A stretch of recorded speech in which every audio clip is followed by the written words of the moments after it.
안녕하세요. 오늘의 포토의 아나운서 김효정입니다. 박소희입니다. 오늘 효정 씨가 가져오신 사진은 지진으로 땅이 갈라져 있는 모습인데요. 네. 그러지 않아도 어젯밤이었죠. 울산에 4차례나 지진이 발생했다고요? 네, 지난밤 울산 동구 동북동쪽 해상에서 4차례 지진이 감지돼 관심을 모으고 있습니다. 기상청에 따르면 지난 3일 오후 9시 57분께 울산 동구 동북동쪽 35km 해역에서 규모 3.5의 지진을 시작으로 4일 오전 4시 13분께까지 4차례 지진이 발생했는데요. 이 지진은 올해 발생한 25차례의 지진 가운데 두 번째로 강한 지진으로 알려졌으며 울산과 경주 등 일부 지역에서는 건물이 약하게 흔들리는 진동도 감지됐다고 합니다. 네, 규모 3.5라면 그래도 꽤 강한 것 같은데요. 네. 인명피해나 재산피해는 없었나요?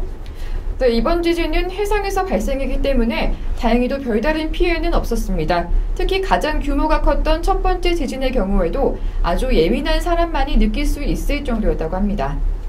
그렇군요. 이 바다 밑에서 일어난 게 정말 천만다행이라는 생각이 드는데요. 네. 요즘 들어 우리나라 지진 굉장히 많이 발생하는 것 같거든요. 네, 이웃나라 일본이나 중국에 비해 우리나라는 유독 지진에 의한 피해 사례가 많지 않기는 합니다. 하지만 최근에는 지진 횟수도 늘고 강도도 세지는 추세입니다. 지진 전문가들도 수년 내로 규모 5.0 수준의 강진이 발생할 가능성이 있다고 하는데요. 역사를 살펴봐도 우리나라는 결코 지진 안전지대는 아닙니다. 네, 그러니까 효정 씨 말은 우리나라의 지진 빈도수는 좀 적지만 지진의 역사는 오래됐다라는 말인데요. 그러면 궁금한 게 또 생깁니다. 네. 우리나라의 최초의 지진 과연 언제일까요? 네, 우리 역사 속에 기록된 최초의 지진은 서기 2년, 그러니까 고구려 유리양 21년에 발생했습니다. 그렇군요. 네, 그리고 삼국시대에는 105차례, 고려시대에는 171차례, 조선시대에는 1630차례의 지진의 기록이 있습니다. 네, 생각보다 횟수가 굉장히 많은데 특히나 조선시대에 비약적으로 는 것 같습니다. 네. 조선시대에 특히나 많은 지진이 발생한 건가요? 네, 특별히 그런 거는 아닙니다. 다만 조선시대에는 그 이전에 비해서 좀 더 기록이 세밀하고 꼼꼼하게 되어 있기 때문인데요. 하지만 15세기부터 18세기 사이에는 이례적으로 많은 지진 활동이 발생해서 외국의 저명한 지진학 교재에서도 언급할 정도였습니다. 그렇군요. 그렇다면 이 과거 지진으로 인한 피해 사례 한 어느 정도였을까요? 우리나라에서 발생한 역대 지진 가운데 최대의 피해를 안겨준 건 서기 779년, 그러니까 신라 해공왕 15년에 발생한 경주 지진인데요. 삼국사기는 집들이 무너져 100여 명이 숨졌다라고 기록하고 있습니다.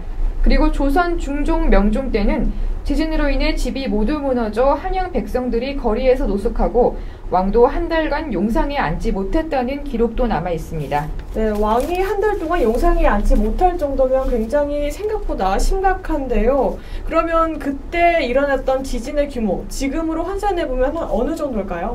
네, 생각보다 굉장히 심한데요. 과거 기록된 1965회의 지진 중에서 현재 지진계로 따지면 규모 5.0 이상이 1200여 회, 또 6.0 이상이 141회, 7.0 이상이 23회라고 합니다. 그렇군요. 그런데 제가 알기론 우리나라에서 아직 6.0 이상의 지진이 발생하지는 않았던 걸로 알고 있거든요.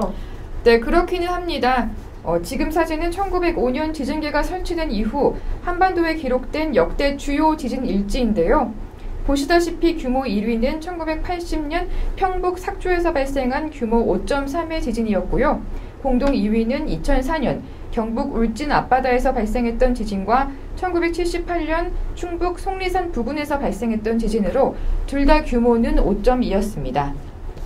네, 최근 100년 동안은 없었지만 과거에도 그랬듯이 우리나라에도 언젠간 6.0 이상의 지진이 발생할 수 있다라는 얘긴데요. 네, 서울 경기 지역은 과거 2000년간 지진 다발 지역이었습니다. 하지만 최근 200년 이상 지진 활동이 없는 지진 정지기로 볼 수 있는데요. 여기서 지진 정지기란 지진 활동이 급격히 감소해서 지각의 변형 에너지가 축적되는 기간이라고 합니다. 그러니까 예를 들어서 IT 대지진 같은 경우도 비슷한 예라고 할 수 있습니다. 네, 효정 씨 말을 들으니까 지금 너무 무섭습니다. 네.